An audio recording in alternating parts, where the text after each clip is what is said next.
Hello and welcome to another episode of our Brothers Creed podcast, where we talk about motivation, experiences, and we explore the world around us. We're the Thomas Brothers, and I'm Jared.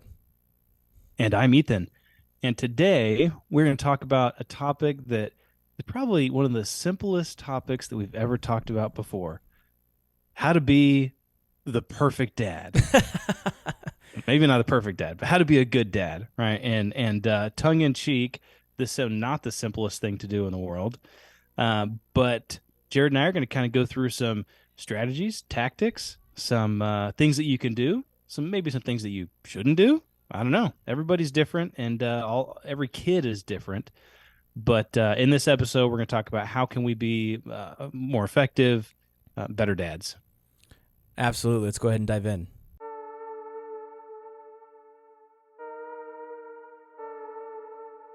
Yeah, I'm thinking I'm back. The most valuable commodity I know of is information. And that, my friends, is called integrity. That's called courage. Now that's the stuff leaders should be made of. Either you're somebody or you're nobody. You're not the devil. You're practice.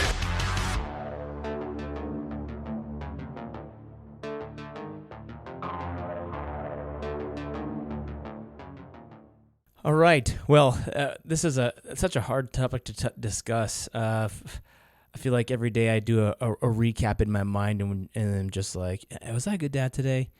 And so, like, a lot of the stuff here are just aggregations of things that I've felt are things that make a good dad. And, found a couple different articles online. One good resource that I found and that I regularly listen to the podcast is The Art of Manliness. I think it's Brett McKay does that one. He's got some good materials. There's also there's a lot of other podcasts out there that do stuff around fathers, and so I was just looking around and kind of gleaning a little bit from each of them, and then added in some of my own stuff. It's like Ethan and I always talk about. These are not brand new ideas, but they're things that are important to remind yourself of. I try to remind myself of these things all the time, because if I'm lacking in one of these areas and I'm like, well, I need to go and remember to do that or remember to be a little bit better in that area. So it's so easy to forget things. So we need to keep reminders around. And so this episode may serve as a reminder to you on some of the things you want to be. And maybe you will go through our list and you'll say, hey, they got some good stuff, but I think they left off this or that or this. And we'd love to hear what those are. So reach out to us and share those on social media or, what have you. We'd love to hear that. And we'd love you to add your uniqueness to our creed and maybe share something that we didn't think of. So, yeah. And it's kind of interesting because our podcast is a little bit different in the fact that a lot of people, they get on the podcast and they're like, they speak from like a kind of a position of authority, and they're like, oh, I know this, and this is how it is, and this is how it is, and it's almost like they're telling you these things because this is what you need to do, and you need to do this, and you need to invest your money this way or whatever else, like they're the experts, right? And it's kind of interesting. I mean, that's a good tactic sometimes, and some of those podcasts do excellent, right? But podcast is a little bit different because a lot of times we're like, man, what are some things that we want to get better at? And obviously we're not perfect at. And then we'll dive into those things. And so a lot of times it's like, hey, I need to do a little research or to study a little bit more in this specific area. And so let's do that and let's talk about it. So that's why you should listen to the podcast, because it's real. Yeah. We do research on these stuff. So in a sense, maybe we have done more research than just someone who hasn't done anything. So in that sense, we might know a little bit more because we've actually paid attention enough to go look into it. I think sometimes I heard once that I was reading a book about fatherhood when I was first I became a father. Someone got me a book and it said, the fact that you're reading this book makes you a better father than anybody who doesn't read a book. And so just having the willingness to go out there and learn about being a better dad or trying to be a better father, that already those are the seeds of greatness because you already have it in you to try to be better, a better man and a better father. So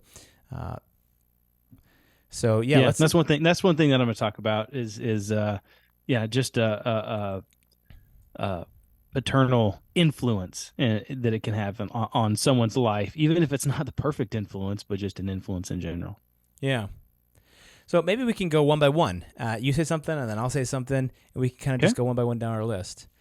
So sounds good. I think one of the most important things, and I mentioned this on actually the one we did with Anthony Asbury with the Whole Man Academy. One of our other guests had said something once about just serving your family and all that. And I talked about how important I think it is to be an example to your kids. There's a quote by Charles Kettering that says, "Every father should remember one day his son will follow his example, not his advice." And so your sons and children will follow the example that you set for them, much more than what you say. I think that's so powerful. And so, like, if I want to teach my kids to be honorable or noble or to serve, I can't just... You teach that by serving. You teach that by being an honorable man. You teach that by, if you get extra change at the gas station, you say, "Oh, son, we got to go back in. They gave us too much money. We're going to go give this back." Or, "Oh, son, I accidentally put this in my pocket when we were in the store, and I walked out. So we got to go give this back." Being honest and being the kind of man that you want your son to become, you have to show those things. I think it's important also is to sometimes create opportunities for your sons to see you doing those things. Now, kids, not just sons, kids. Yeah, kids. I say sons sometimes because I just have sons, but Ethan has a wonderful, beautiful angel of a daughter, so sometimes I forget about that. But kids, because we're talking about fatherhood for all here. So when I say like artificially create things, I don't mean like put stuff in your pocket and walk out of the store, right? But what I'm meaning by that is that if your kids want to know what being tough or being resilient looks like, then take them out in the woods and go camping with them. Or being resourceful, go take them and solve a problem. Say, "Hey son, the car needs to be worked on. I need your help fixing the car." Or, "Hey, son, let's go to the gym and let's lift weights." Show them what it is to be strong. And so you have to almost create opportunities where you can showcase your example to your kids of the kind of person that you are. Show them who you are. I invite them to your triathlon, like Ethan just had done a triathlon. Invite them to your jiu-jitsu tournament if you're doing one. Or showcase... occasionally when I'm setting up the podcast, I'll let the kids come in and they like to speak into the microphone and hear it on the headphones and stuff. And sometimes I even will. One time I brought the kids in and we did like a special night with the boys and I interviewed them on over the microphones, and they thought it was the coolest thing ever. They made like a little mini podcast. And so I think that being an example and then finding opportunities where you can show that you're that example in an authentic way, not like, "Hey son, let's go to, I want to go show you this." Or, but even, I'm just like kind of mixing up my words here, but like, be authentic about it. Sometimes dads will try to be something that is not who they actually are. And it might be a false sense of like trying to show off to your son. Don't do that. But I also think it's important. You can have other adult men who have other skills that you don't have. And you don't have to have all the skills. That's why I think that scouting can be a great thing. It's because other adult men have skills that often you don't.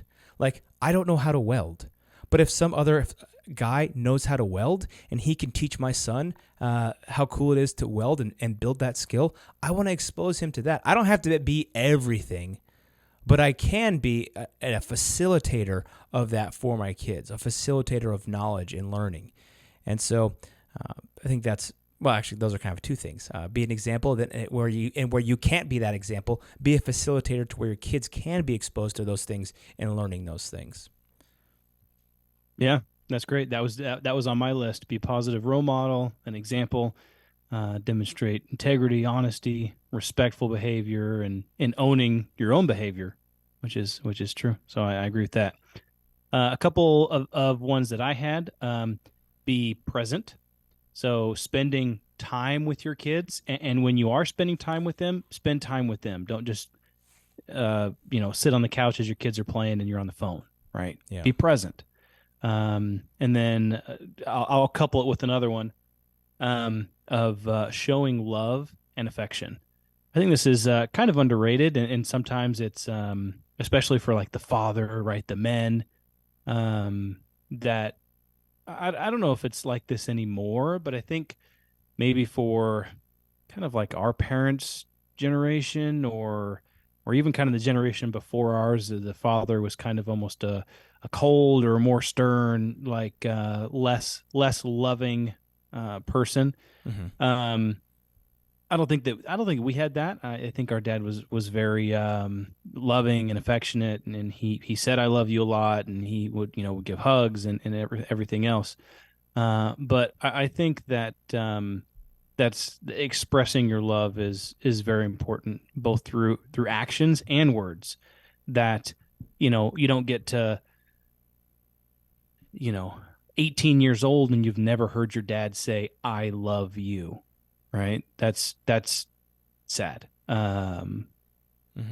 And would be extremely tough. Yeah. Those are a couple that I thought. If I may add on to one of your ones, you talk about cherishing time with your kids. I think that there are different levels of quality time that you can spend with your kids. There's kind of like you get home from work and you just drop down on the floor, just wrestle all the kids, I think that's one level of time with your kids.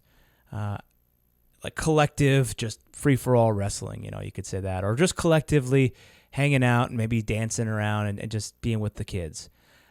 You're present, you're there, but you're with them collectively. I think that there's another level that is important too, and I've tried to, and I've mentioned this many times before on the podcast, but it's like an individual specialized time with the kids. And that's, I kind of alluded to this earlier when I said special nights. Every month I try to do a special night with each one of my boys individually where I'm focused solely on them as an individual, and I'm spending time doing something that they like, a game, or we could play a board game, or sometimes we'll even play Switch, we'll play Smash Brothers, or we'll play Minecraft, or we'll go outside and play basketball, or jump on the trampoline, or we'll do something fun, but it's that individual time that is also important, so that they know, especially when I have 4 kids, it can be difficult where I don't get to I get to spend 2 seconds talking to one kid, but collectively I'm spending an hour with them, and I'm like, I just don't feel like I'm giving them enough individual time for them to share with me and build that relationship of that one-on-one personal relationship. I always think of that song. Do you remember the song "Cats in the Cradle"? Yeah. Do you know what the moral of that song is, or like what that song's about? No. So the cat's in the cradle and the silver spoon, the little boy blue and the man in the moon. So that whole song is about a guy who has a kid, and he says there's planes to catch and there's trains to catch, and I'm busy doing work, and his son's born and he's not even there. And then his son's growing up, and his son says, "Hey, Dad, can we go throw a ball around?" His dad's like, "Hey, yeah, I'd love to, but I'm really busy right now. I've got a lot of work." And then his son's like, "Man, I'm going to be like my dad one day. I'm going to be just like my dad." And then later, the son gets older, and he's kind of in high school, and he's like, "Hey, let's spend some time." He's like, I just... I'm kind of busy or whatever. And then the son goes off to college, and then in high school, he's like, "Yeah, Dad, can I just borrow the car? I'm just kind of busy." And he's like, "Okay." And then the son gets older, and he calls the son up one day, and he's like, "Hey, could I come and visit you and the kids?" And because the guy's married now, and then the son is just like, "Oh yeah, the kids are sick, and then it's just too much going on." And then he realizes in the end that his son became exactly like him. And that he never fostered that relationship with his kid all along. He was always too busy for his kid, and then in the end, his kid was too busy for him.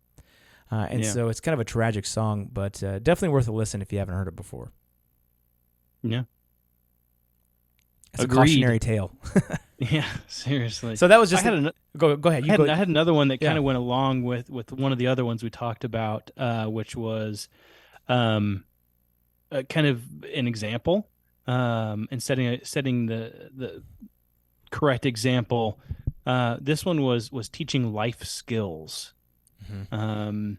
And we're 30s, and we have well, I don't know, 30 years of life experience, whatever that's worth. It's more than the 5 years of life experience that or 6 years, 7 years that my kids have. And so obviously there's things that you can teach them. And Yeah. I think, like you said, kind of being resilient and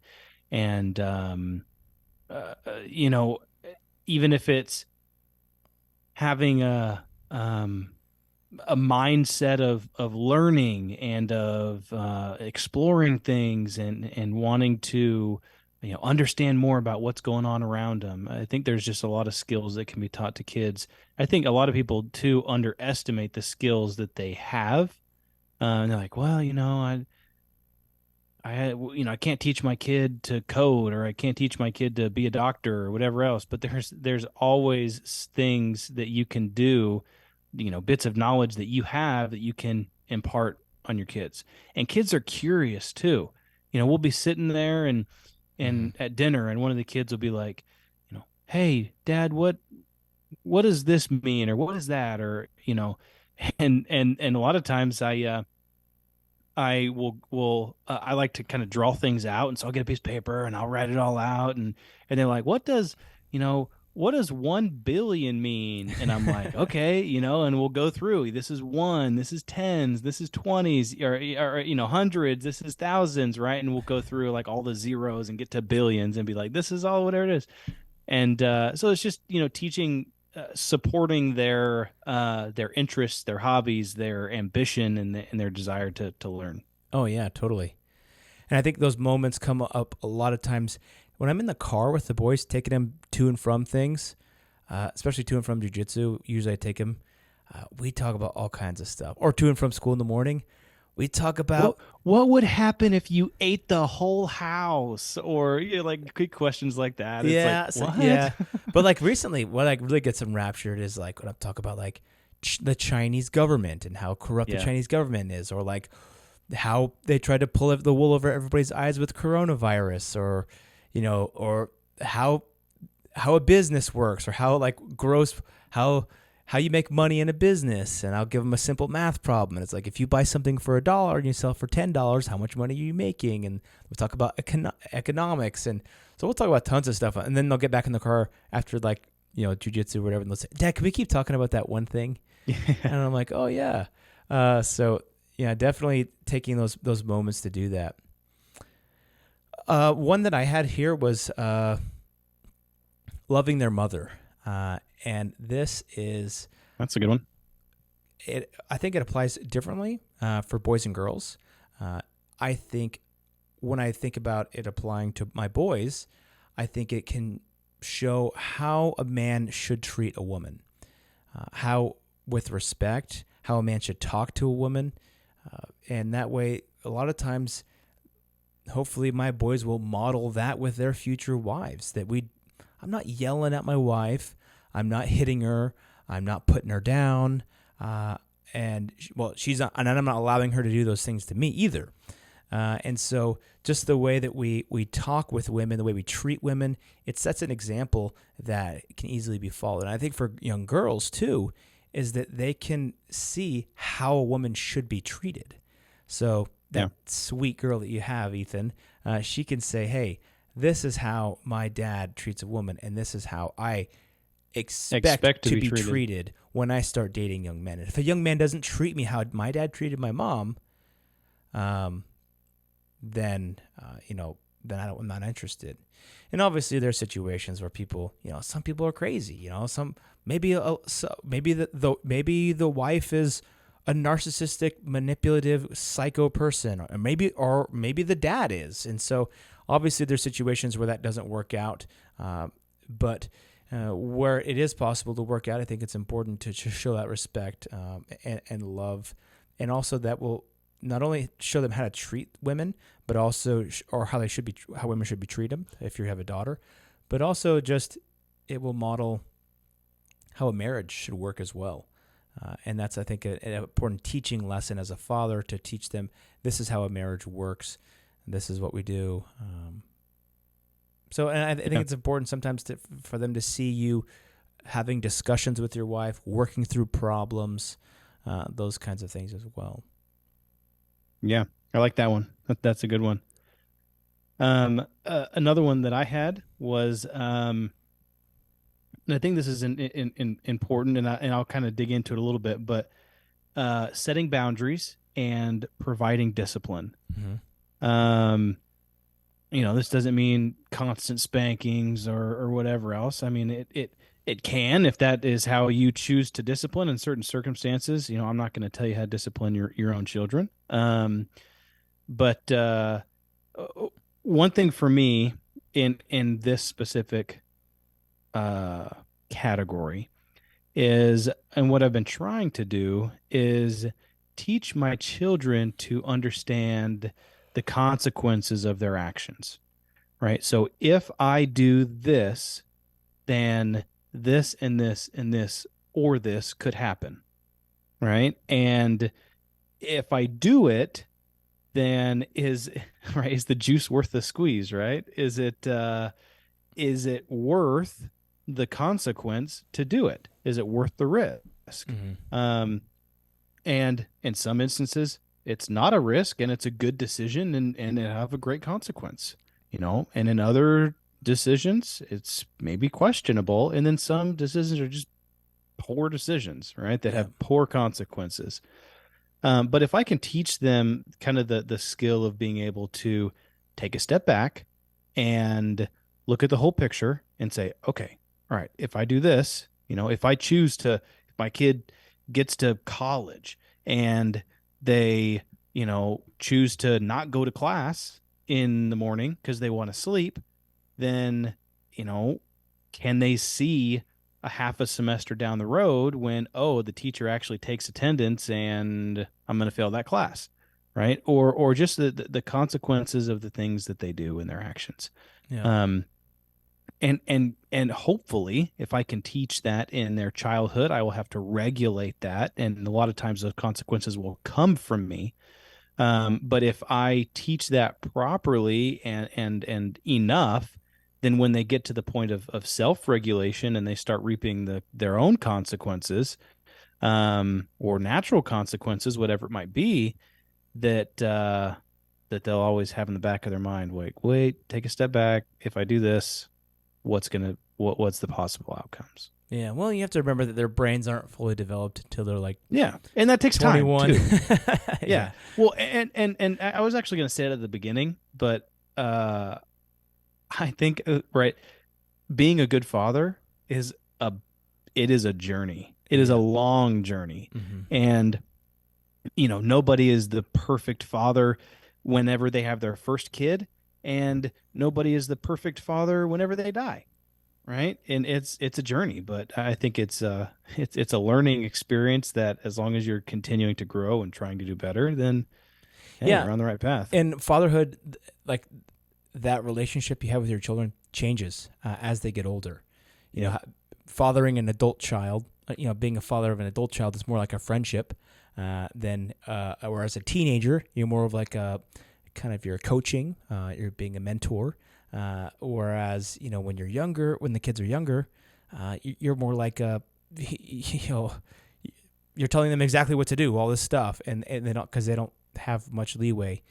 And so you're more of a dictator then, or at least a benevolent dictator, hopefully. A conductor, if you will. That's a much better word. Absolutely. Did you have anything else on that one, or was that it? No, that just kind of the discipline and boundaries. Yeah. I think that there's so many. I have so many here. So another one is patience. Patience is a huge one. I think that as fathers, it's important to have a lot of patience, especially when these kids have been like ragging on mom all day long. Coming in and having a lot of patience with the kids, and not just being short with them, can go a long way. And sometimes, though, I find myself like, if my wife's patience is at a 0, then sometimes I find myself matching that level of patience because I see that she's like very frustrated. And so my level of so I'm like, oh, she's kind of at the end of her rope. These kids have gotten her to the end of her rope so I sometimes feel like my patience is cut short in that sense. I'm still working through that to know if that's a good response, to be like, hey, you guys have been ragging on mom all day. It's time to like chill and listen. Or if I should just be like, be much more patient. I'm still trying to figure out what that right balance is, but I think overall it's important to be patient, especially with little ones. I mean, sometimes we think, these kids are older and more mature than they actually are. I mean, like from a 9-year-old, I'm expecting him to do all this stuff, and he's just 9 years old. He doesn't know hardly anything. Yeah, well, and I think the patience one is kind of interesting too, because I feel like there are certain things that I am more patient with than others. Some things I feel like I'm relatively patient with, but then there are kind of other things that they do. I don't know. Let me give an example, right? So, I don't know if the kids are disrespecting or like back talking their mother, right? I have zero patience for that.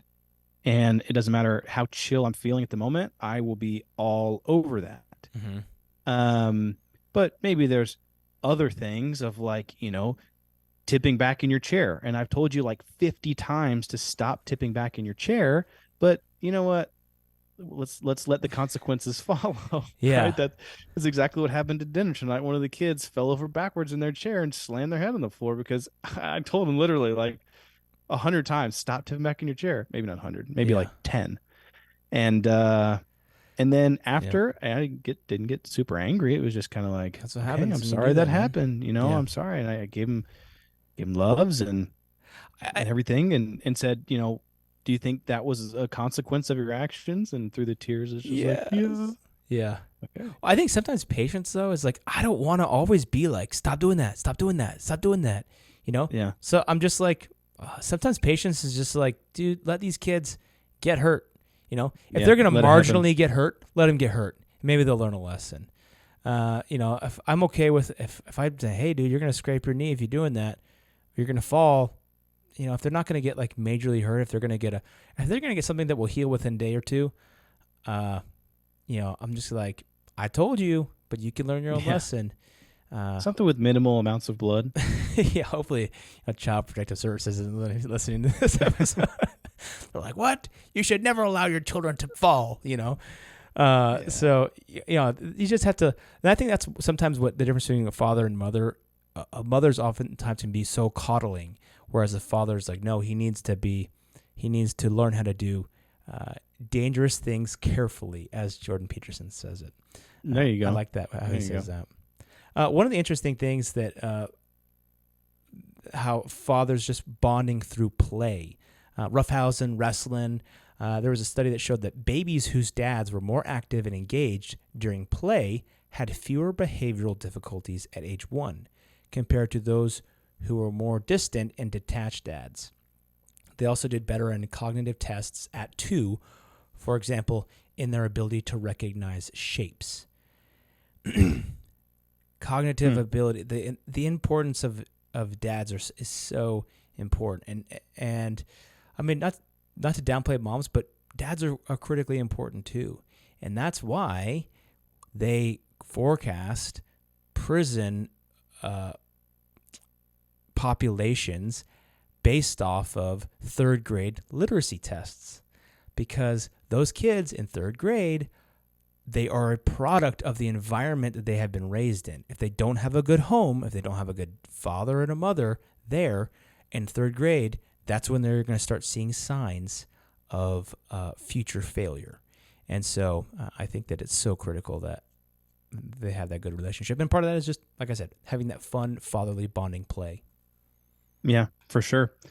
So I went through and if you Google good dads, you get a whole mess of stuff that's almost impossible to sort through. So I found a couple examples that I thought were kind of interesting. And we've actually talked about one of these. Johann Sebastian Bach, right? You know, he had 20 kids. What?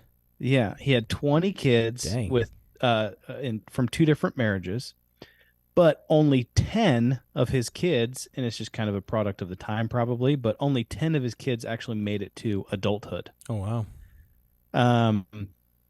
But out of those 20 kids, or those 10 kids that made it to adulthood, he was kind of known as someone who was very close with his children, and he fostered these musical talents that he had, and was very involved. Same kind of with Albert Einstein. I don't know how many kids he had, but he was very involved in their education and training, and taking their expertise and their knowledge and passing it to the next generation. And so I think like 4 of Bach's kids were excellent and world-renowned composers and musicians and everything else, just because they had, you know, he saw that, hey, I'm really good at this one thing or multiple things or whatever it might be. Yeah. So I'm going to pass that knowledge on to my kids. So I thought that was kind of cool. Yeah, that's cool. Another example was Teddy Roosevelt. So I really like Teddy Roosevelt. I mean, he's just got some really cool stories and just the grit and determination that he had. But he had 6 kids, and I kind of read an article talking about how some of the things that he specifically tried to teach his kids, and a couple of things that he, even through his very demanding political career, and then pre-political career of being in the military, and that he taught his children important life skills and values such as resilience, self-discipline, and a love for nature. He would loved being outdoors, in the outdoors. So he often took them on many outdoor adventures, camping trips or hikes, instilling in them kind of just this deep appreciation for the world around them. And obviously we kind of understand and know a little bit about his kind of experience in outdoors and everything else. But I think really providing that kind of nurturing and intellectual stimulation, right? Or at least an environment for your children. Like you were saying, Jared, when you're sitting in the car and I think a lot of times what I tend to do is, if I'm in the car with the kids or whatever, we'll be listening to music or whatever else. But that is such a golden time to create an environment of stimulating conversation. Yeah. Right. Ask a question, and kids, they want to talk. Trust me, kids want to talk, especially if they feel safe in an environment. And so, getting into that article, he fostered curiosity and regularly engaged them in debates about a wide range of topics. So it was just kind of a cool example, and he had several kids that actually grew up to do several different things, including politics, diplomacy, conservation, and kind of carrying forth a little bit of his legacy to a certain extent. Yeah, that's cool. He had a great quote on raising children and the joy of raising children, but I don't know. I don't remember what it was exactly, but he's always great. Great, lots of great stories from him. We'll do a post on it. Yeah. The other ones that I was thinking of is, you mentioned, one of the ones I don't think we said, is just to protect them, them from the evils of this world, physical, spiritual, emotional, intellectual, all these different ways. I mean, there's so many educational, Protect them from public school. Yeah, exactly. So there's so many things that right now I feel like children are the target of some really evil forces right now, especially in our country. And actually across the world, we were talking to a guy the other day, and he was talking about some of the issues that he was having in a different country. And so, which are similar issues we're having here. And so I think that it's important to protect your kids, whether that's keeping your home safe from burglaries or thefts, or keeping it safe in the sense that you don't have like needles hanging all around, or you're not a drug addict, and you're not you don't have some type of career where you'd have two twins with an axe show up at your house. Yeah, a Breaking Bad reference there. So like keeping your family safe, either you don't want someone knocking on your door, and, coming. Make sure you are the one who knocks. Yeah, I guess so. And then also like protecting your kids on the internet, protecting your kids from people that would do them harm. I mean, how many parents we've known in the past maybe 20 years, but maybe in the last 10 years, just how many abuse situations there are in churches with people that want to abuse children gravitate towards professions and volunteer positions in which they can be with children. It's a sad reality because you're like, oh man, like Boy Scouts of America is a clear example.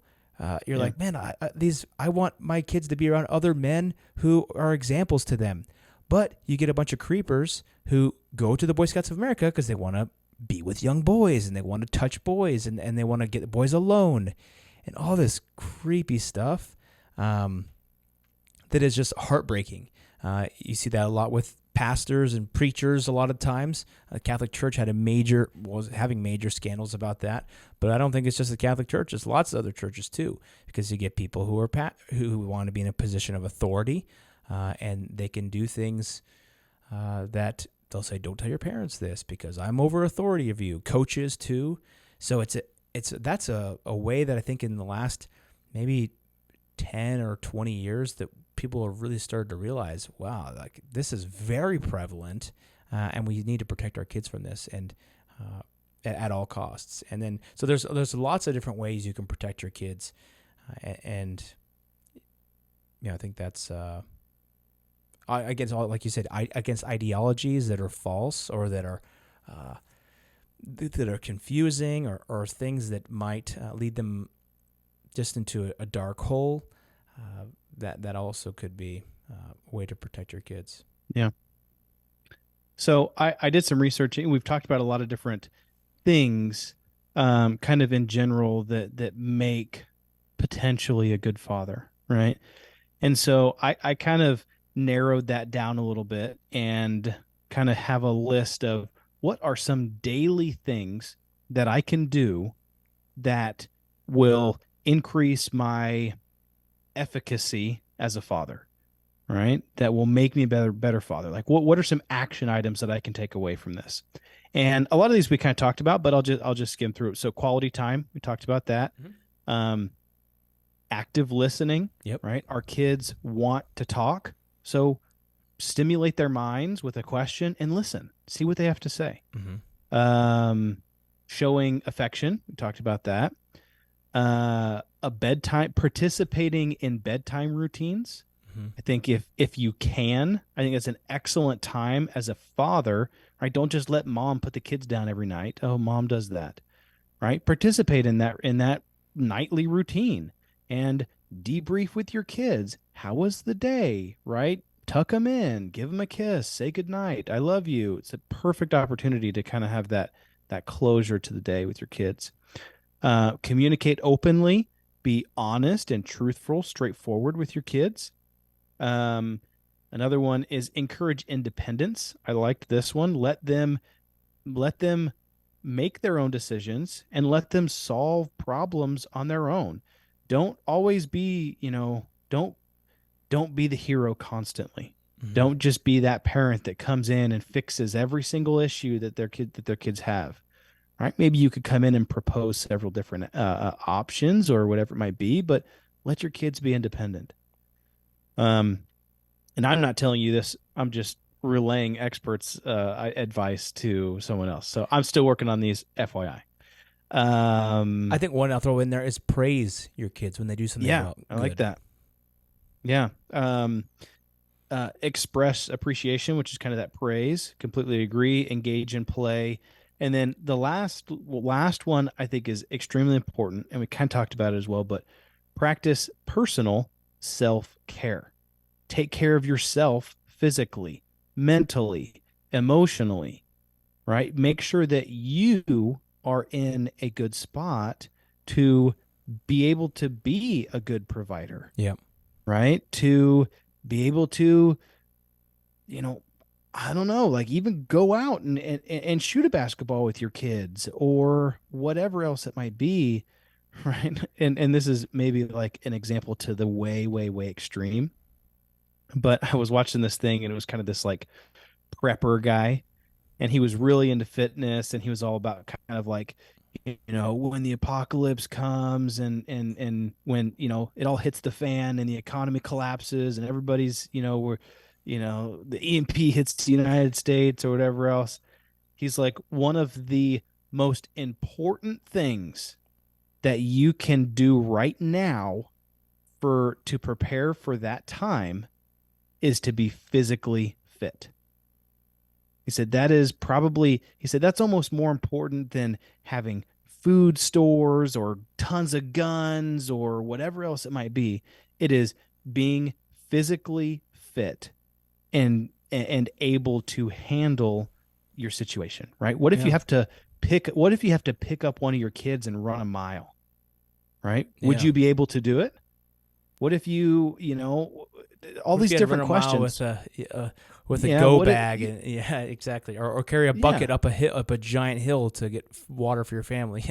Yeah. I mean, what if? And so physical fitness is just the basis of survival to a certain extent. So practice personal self-care.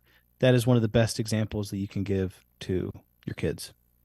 Yeah, I remember watching one of these like shows on TLC where it was like, some fat show where they're like 500 pounds or something like that. And this lady's like, she's so fat that she would take her daughter to like the park, and she was so big that she couldn't get through the gate to go in and like be with her daughter. So she would have to wait like in the back of her like Subaru in the parking lot because she couldn't even get through the gate.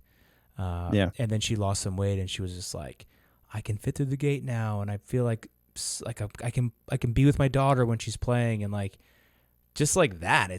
I can push her on the swing. Yeah, exactly. Catch her at the bottom of the slide. It's like that was so life changing, for just to be able to do that. And so like it's just amazing how probably life changing not only for her but for her daughter. Oh yeah, too. Totally. Yeah. And so that's kind of an extreme case, but absolutely, like being able to be physically fit enough and capable enough to do those things. Yeah, totally. Yeah. And then I had a couple more things. I don't know, George, you? Yeah, I had one. It's obviously providing for your family. I don't know if we said that yet. I think providing can mean a lot of different things. Providing the right atmosphere in your home, a happy atmosphere, an atmosphere free of contention and fighting and all these negative things. Providing love, but I think in the sense I'm talking more about providing physically for your family, in that you're making money and you're giving them opportunities to learn and grow and explore the world around them. If I am a father and I'm like, hey, well, I don't have enough money to ever take my kids on vacation to the beach, and my kids never saw the beach, that would be kind of sad, I feel like, in my mind, because it's such an amazing experience to see the ocean. Now, I guess maybe some people could be like, someone that's like way richer than I am. It's like, oh, I can't imagine not taking my kid to the Swiss Alps. It's so amazing. And like, yeah, I guess if you had enough money to do that, And our listeners in Ohio right now are like, you guys are idiots. It's so far away. Yeah, but like, the point that I'm trying to make is that it's part of a father's duty, I feel like, to provide opportunities for their kids. Whether that's simply saying, hey, let's go walk around in the woods and let me show you some cool stuff, or let me take time. Some things don't even cost any money. Like for example, this summer, the kids are home. It's a lot for my wife to watch all 4 kids every single day. So what I'm doing is every single day I do a lesson for the boys, for the older 2 boys. So I take like an hour every single night, and I go through and I create a lesson for them for the next day, so that they can go through and watch a kids-friendly YouTube video, and they can go through and answer questions about what was said on the video. And I've taught the kids, the first week I taught them World War I stuff, so they learned about Pearl Harbor. They learned about the Pacific Theater. They learned about D-Day. That's World War II. Oh, yeah, World War II. And then the next week was the body. They asked to learn about the body, so we learned about all the different systems of the body every day. And then they wanted to learn about time. So we talked about the constellations. I talked about the calendars, the Julian calendar, the Gregorian calendar, the Aztec calendars, and how they kept time, and clocks and watches and all this kind of stuff. And then this week we're talking about inventions. We talked about Henry Ford. We talked about Bill Gates and Microsoft. And then I was like, it's like, your mom has a video. That was a funny piece on that. I was like, your mom has a video to show you, and it's the one of Bill Gates jumping over the chair. Have you ever seen that video? No. He was in an interview once, and this lady's like, I heard that you can jump over a computer chair from a standing position. He's like, oh yeah, watch this. And he goes up to the computer chair, and he just jumps over this computer chair. And it's like the most funny thing ever. They would ask him to do that, and she was like, yeah, what an accomplishment. When he does it, it's funny. And like, of course, they added music in. It's like the Damn It Feels Good to Be a Gangster song behind it. Yeah. So it's freaking hilarious. But anyway, so like, I've been doing these things to really give my wife a break, but also to teach the kids something cool, so that when I get home from work, I'm like, hey, what'd you guys learn today? The other day they learned Morse code. They learned about Morse code. We taught them about Samuel Morse, and I actually had them write their name out. Hello, my name is so-and-so, in Morse code, so that they could kind of see it. And so just doing stuff like that. I've actually got them all saved, so if you're interested, Ethan, I can maybe send them over to you. Yeah, I was going to say, that's awesome. But it's a lot of fun, and you can create those opportunities and provide that type of environment in your home. Some things cost money. Some things you can do for free. So, yeah, I love it. I think those are all great things. Lastly, and this is kind of what I'll kind of close it out with. I wanted to share just some light statistics, really, of the importance of having a father in the home, just in general, right? He doesn't even have to be like this amazing father, right? Just having a paternal presence in the home, right? A mother and a father, and in some instances, even just a father, but we won't get into that, has such an impact on the children. And so a couple of things are, number one, academic achievement. You kind of talked about this, Jared. They look at the 3rd grade reading scores, and that is a pretty good indicator of like prison rates in the future. And so having both parents in a home, the children tend to have higher academic performance, that they just perform higher on just national tests, and just their average scores are better in reading and math compared to other children that come from a single parent home. You don't even need statistics to see that, man. You could just see it clear as day. Sure. You take your kids into elementary school.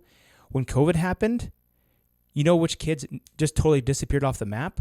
The kids single parents. Grandma was taking them to school or stuff like that. Yep. And I know the kids in Colton's class, there was 3 or 4 kids that their single mom or their grandma would take them, and then boom, they never came back. They never came back, never gone on a single Zoom call. They were gone during COVID. Yeah. Which is terrible. Yeah. How much of a setback is that? Totally. So next one was behavioral and social development. So this is basically kids in a fatherless home are 2 to 3 times more likely to exhibit delinquent behavior, substance abuse, teen pregnancy, compared with children that come from a family with a father in the home. Wow. So, if you want to avoid those things, then be present. Don't abandon your family. Yeah. Mental health as well.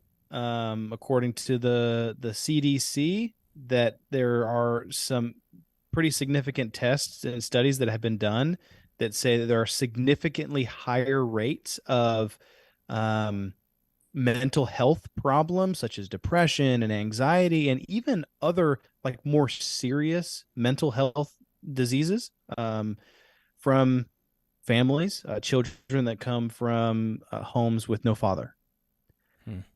So obviously the next one is economic well-being. This you kind of talked about providing. I guess the overall national poverty rate, and this is just a very general statistic. I don't know how exactly they calculated it, but the overall national poverty rate is like 11.4%. But in homes where there is no father present, it is over 26%.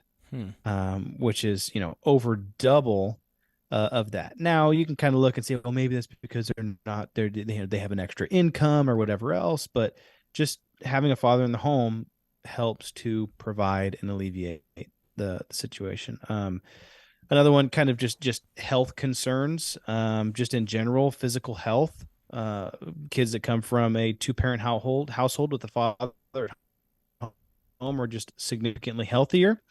And then they just have healthier relationships. And so those are just kind of some high level statistics of you don't have to be a perfect dad, right? But being present, right? Jared, reading that book on how to be a good dad, right? Just start. Some effort or some desire to be there and to love. Yeah, that's a great start, right? Just if that is your starting block, then great, start there. If it's further back, then great, start there. And if you're a great dad already, then awesome. Keep doing these things that we talked about. I'm sure we missed some. Or help the next guy next to you. I think that help the guy next to you be a good dad too, Yeah, for sure. And I'll even go as far as to say, if you have exposure to maybe some kids that don't have a parental figure in their life, you're not their dad, and maybe that's a little bit different, but you can have an impact in their life. Absolutely. By showing them that you care and that someone cares, a man out there cares, giving them validation, answering their questions that maybe mom can't answer. Not that dads are smarter than moms, but things coming from different parents were, male versus female, just hit differently sometimes. Yep. Sometimes it's from mom and sometimes it's from dad. So I think this is really, it's been a great episode. We've talked about so much. Yeah. But I think your personal creed, right, and building your creed with us in this brotherhood will go hand in hand. I mean, all of these things are great for being a father, but I think all these things are great just practices in life in general. I mean, just in relationship building with other people and building them up and just being the best person you can be. That's right. Well said. Thanks for those statistics at the end here. I think that this is incredibly important to build your creed. And for our followers and for those listening to this episode, please come build your creed with us and let's build it together. All right, let's do it.